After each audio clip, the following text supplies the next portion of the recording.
Hello everyone, welcome to my channel. ಇವತ್ತು morning to afternoon ಏನೆಲ್ಲ ಮಾಡಿದೆ ಅಂತ ನಾನು ನಿಮ್ಮ ಜೊತೆ ಶೇರ್ ಮಾಡ್ಕೊಳ್ತಾ ಇದ್ದೀನಿ.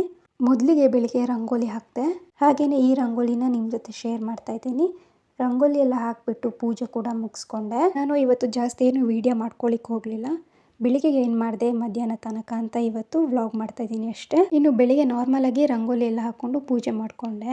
ಹಾಗೆಯೇ ಇವತ್ತು ತಿಂಡಿ ಏನು ಮಾಡ್ತಾ ಇದ್ದೀನಿ, ಹೇಗೆ ಮಾಡ್ತಾ ಇದ್ದೀನಿ, ಹಾಗೆಯೇ ನಾನು ಮಧ್ಯಾಹ್ನಕ್ಕೆ ಲಂಚ್ ಏನು ಇಷ್ಟನ ನಾನು ಈ ವ್ಲಾಗಲ್ಲಿ ನಿಮ್ಮ ಜೊತೆ ಶೇರ್ ಮಾಡ್ತಾ ಇದ್ದೀನಿ. ಹಾಗೆ ರೆಸಿಪಿನೂ ಕೂಡ ಶೇರ್ ಮಾಡ್ತಾ ಇದ್ದೀನಿ.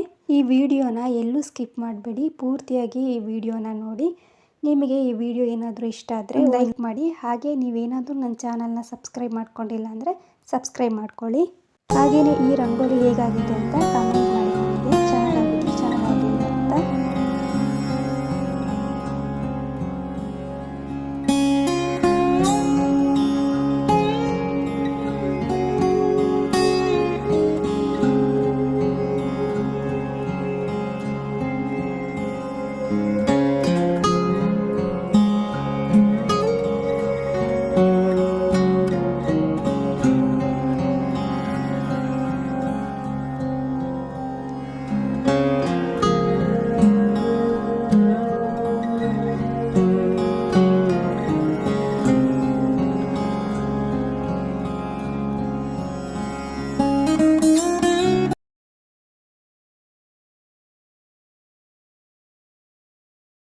ದೋಸೆಗೆ ಅಂತ ನಿನ್ನೆ ಸಂಜೆನೇ ಹಿಟ್ಟನ್ನೆಲ್ಲ ರುಬ್ಬಿದ್ರು.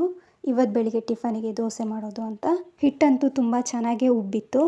ಮಾಮೂಲಿಯಾಗಿ ದೋಸೆ ಮಾಡ್ಕೊಳ್ಳೋದು ಅಂತಲೇ ಇವತ್ತು ಟಿಫನಿಗೆ ಇದ್ದಿದ್ದು.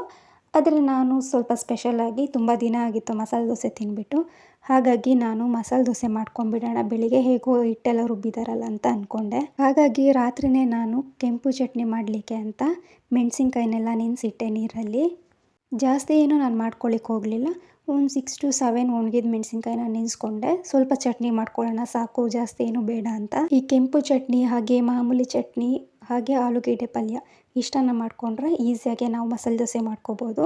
ಮೊದಲಿಗೆ ನಾನು ಮಾಮೂಲಿ ಚಟ್ನಿ ಮಾಡ್ಕೊಳ್ಳೋಣ ಅಂತ ಒಂದು ಬಾಣಲಿಗೆ ನಾನು ಹಸಿಮೆಣಸಿನ್ಕಾಯಿ ಹಾಕ್ಕೊಂಡಿದ್ದೀನಿ. ಹಾಗೆಯೇ ಕೊತ್ತಂಬರಿ, ಪುದೀನ ಸೊಪ್ಪು ಇಷ್ಟನ್ನು ಹಾಕ್ಕೊಂಡು ಸ್ವಲ್ಪ ಫ್ರೈ ಮಾಡ್ಕೊಂಡಿದ್ದೀನಿ, ಚಟ್ನಿ ಚೆನ್ನಾಗಿ ಟೇಸ್ಟ್ ಬರುತ್ತೆ ಅಂತ ಹೇಳಿ.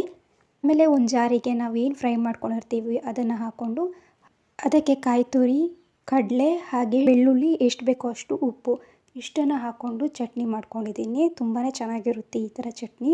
ಇನ್ನು ಈ ಚಟ್ನಿ ರೆಡಿ ಆಯಿತು. ಇನ್ನು ಕೆಂಪು ಚಟ್ನಿ ಮಾಡ್ಕೊಳ್ಳೋಣ ಅಂತ ನೀರನ್ನೇ ಮೆಣಸಿನ್ಕಾಯಿ ನೆನೆಸಿಟ್ಟಿದ್ದೆ, ಅದನ್ನು ಒಂದು ಜಾರಿಗೆ ಹಾಕ್ಕೊಳ್ತಾ ಇದ್ದೀನಿ. ಆಮೇಲೆ ಶುಂಠಿ ಬೆಳ್ಳುಳ್ಳಿ ಪೇಸ್ಟ್ ಸ್ವಲ್ಪ, ಹುಣಸೆ ಹುಳಿ ಸ್ವಲ್ಪ, ಹಾಗೆ ಜೀರಿಗೆ ಸ್ವಲ್ಪ ಇಷ್ಟನ್ನು ಹಾಕ್ಕೊಂಡು ಮಿಕ್ಸಿ ಮಾಡಿಕೊಂಡ್ರೆ ಕೆಂಪು ಚಟ್ನಿ ರೆಡಿನೇ ಆಗೋಗುತ್ತೆ. ಇನ್ನು ಈ ಚಟ್ನಿನೂ ರೆಡಿ ಆಯಿತು. ಆಲೂಗೆಡ್ಡೆ ಪಲ್ಯ ಕೂಡ ರೆಡಿ ಆಗಿತ್ತು. ಆಲೂಗೆಡ್ಡೆ ಪಲ್ಯ ಮಾಡೋದನ್ನ ನಾನೇನು ಕ್ಯಾಪ್ಚರ್ ಮಾಡ್ಕೊಂಡಿಲ್ಲ ಬೇಡ ಅಂತ ಹೇಳಿ, ಇಷ್ಟನ್ನು ಮಾಡ್ಕೊಂಡಿದ್ದೀನಿ. ಇನ್ನು ಒಂದು ಹಂಚನ್ನು ಇಟ್ಕೊಂಡು ಸ್ಟವ್ ಮೇಲೆ ಹಂಚು ಕಾದಾದಮೇಲೆ ಸ್ವಲ್ಪ ಎಣ್ಣೆ ಹಾಕ್ಕೊಂಡು ಅದಕ್ಕೆ ನಾನು ಒಂದು ಕಾಟನ್ ಬಟ್ಟೆಯಲ್ಲಿ ಒರೆಸ್ಕೊಂಡಿದ್ದೀನಿ. ನೀವು ಬೇಕಿದ್ರೆ ಟಿಶ್ಯೂಲ್ ಕೂಡ ಅದನ್ನು ಒರೆಸ್ಕೋಬೋದು. ಎಣ್ಣೆ ಇದ್ದರೆ ಅದು ಚೆನ್ನಾಗಾಗೋದಿಲ್ಲ. ಹಾಗಾಗಿ ನಾನು ಕಾಟನ್ ಬಟ್ಟೆಯಲ್ಲಿ ಒಂದ್ಸಲ ಒರೆಸ್ಕೊಂಡು ದೋಸೆ ಮಾಡ್ಕೊಂಡಿರೋದು. ದೋಸೆ ನಿಮಗೆ ಎಷ್ಟು ದೊಡ್ಡ ಬೇಕಾದರೂ ಮಾಡ್ಕೋಬೋದು. ನಾನು ಇಷ್ಟೇ ಮಾಡ್ಕೊಂಡಿದ್ದೀನಿ. ಆಮೇಲೆ ಸ್ವಲ್ಪ ದೋಸೆ ಬೆಂದಾದಮೇಲೆ ಅದಕ್ಕೆ ನಾನು ಕೆಂಪು ಚಟ್ನಿನ ಪೂರ್ತಿಯಾಗಿ ಸ್ಪ್ರೆಡ್ ಮಾಡ್ಕೊಂಡಿದ್ದೀನಿ. ಅದು ಪೂರ್ತಿಯಾಗಿ ಮಾಡ್ಕೊಂಡ್ರೆ ತಿನ್ನೊತ್ತಿಗೆ ಚೆನ್ನಾಗಿರುತ್ತೆ. ನಾವು ಚೆನ್ನಾಗಿ ಸ್ಪ್ರೆಡ್ ಮಾಡ್ಕೊಂಡಿಲ್ಲ ಅಂದರೆ ಒಂದೊಂದು ಸೈಡ್ ಮಾತ್ರ ಇರುತ್ತೆ. ಹಾಗಾಗಿ ಪೂರ್ತಿಯಾಗಿ ಸ್ಪ್ರೆಡ್ ಮಾಡಿಕೊಂಡು ಆಮೇಲೆ ಆಲೂಗೆಡ್ಡೆ ಪಲ್ಯ ಹಾಕಿ ಅದನ್ನು ಒಂದು ಫೋಲ್ಡ್ ಆದರೂ ಮಾಡ್ಬೋದು, 2 ಫೋಲ್ಡ್ ಆದರೂ ಮಾಡ್ಬೋದು. ಮಸಾಲೆ ದೋಸೆ ರೆಡಿಯಾಗಿ ಹೋಗುತ್ತೆ. ಇನ್ನು ಮಧ್ಯಾಹ್ನಕ್ಕೆ ಅಂತ ಹೇಳಿ ಮಶ್ರೂಮ್ ಫ್ರೈ ಮಾಡ್ತಿದ್ದೆ, ಅದನ್ನು ಶೇರ್ ಮಾಡ್ಕೊಂಡಿದ್ದೀನಿ ನಾನು. ಮೊದಲಿಗೆ ಒಂದು ಬಾಣಲಿ ತೊಗೊಂಡು ಅದಕ್ಕೆ ನಾನು ಸ್ವಲ್ಪ ಆಯಿಲ್ ಹಾಕ್ಕೊಂಡು ಒಂದು ಆನಿಯನ್ ಹಾಕ್ಕೊಂಡಿದ್ದೀನಿ. ಆನಿಯನ್ ಹಾಕಿದ ಮೇಲೆ ಅದಕ್ಕೆ ಸ್ವಲ್ಪ ಕರಿಬೇವು ಹಾಕ್ಕೊಂಡು ಫ್ರೈ ಮಾಡ್ಕೊಂಡಿದ್ದೀನಿ. ಆನಿಯನ್ ಸ್ವಲ್ಪ ಕಲರ್ ಚೇಂಜ್ ಆದಮೇಲೆ ಅದಕ್ಕೆ ಶುಂಠಿ ಬೆಳ್ಳುಳ್ಳಿ ಪೇಸ್ಟ್ ಹಾಕ್ಕೊಂಡಿದ್ದೀನಿ. ಅದನ್ನು ಸ್ವಲ್ಪ ಹುರ್ಕೋಬೇಕು. ಆಮೇಲೆ ಅದಕ್ಕೆ ಒಂದು ಟೊಮೆಟೊ ಹಾಕ್ಕೊಂಡಿದ್ದೀನಿ ನಾನು. ಆಮೇಲೆ ಮಶ್ರೂಮ್ ಹಾಕ್ಕೊಂಡಿದ್ದೀನಿ, 2 ಪ್ಯಾಕ್ ಮಶ್ರೂಮ್ ಹಾಕ್ಕೊಂಡಿದ್ದೀನಿ ನಾನು. ನಿಮಗೆ ಹೇಗೆ ಬೇಕೋ ಕಟ್ ಮಾಡ್ಕೋಬೋದು. ದೊಡ್ಡ ಬೇಕಾದರೂ ಮಶ್ರೂಮ್ ಹಾಕ್ಕೋಬೋದು, ಇಲ್ಲ ಸಣ್ಣ ಬೇಕಾದರೂ ಹಾಕ್ಕೋಬೋದು. ಅದನ್ನು ಮಶ್ರೂಮ್ನ ಸ್ವಲ್ಪ ಫ್ರೈ ಮಾಡಿ ಅದಕ್ಕೆ ಅರಿಶಿನ ಪೌಡರ್ ಹಾಗೆ ಸಾಲ್ಟ್ ಇಷ್ಟನ್ನು ಹಾಕ್ಕೊಂಡಿದ್ದೀನಿ. ಇಷ್ಟು ಹಾಕಿ ಅದು ಬೆಂದಾದಮೇಲೆ ಅದಕ್ಕೆ ನಾನು ಚಿಕನ್ ಮಸಾಲ ಹಾಕ್ಕೊಂಡಿದ್ದೀನಿ, ಹಾಗೆ ಚಿಲ್ಲಿ ಪೌಡರ್, ಆಮೇಲೆ ಜೀರಿಗೆ ಪೌಡರ್ ಸ್ವಲ್ಪ, ಧನಿಯಾ ಪೌಡರ್ ಸ್ವಲ್ಪ, ಪೆಪ್ಪರ್ ಪೌಡರ್ ಸ್ವಲ್ಪ. ಮಶ್ರೂಮ್ ರೆಡಿನೇ ಆಗೋಗುತ್ತೆ, ತುಂಬಾ ಚೆನ್ನಾಗಿರುತ್ತೆ. ಪೂರಿಗಂತೂ ಸಖತ್ತಾಗಿತ್ತು. ನೀವು ಕೂಡ ಒಂದ್ಸಲ ಟ್ರೈ ಮಾಡಿ.